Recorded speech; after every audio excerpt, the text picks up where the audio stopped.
non se escribisen como doantes. Sí, hai moitas persoas polo mundo que poden ser as súas salvadoras e que ainda non o saben. E por iso estamos aquí.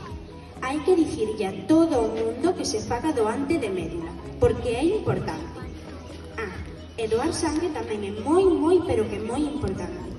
Hai moitas persoas que necesitan sangue para poder seguir vivindo ou para poder seguir loitando contra a enfermidade.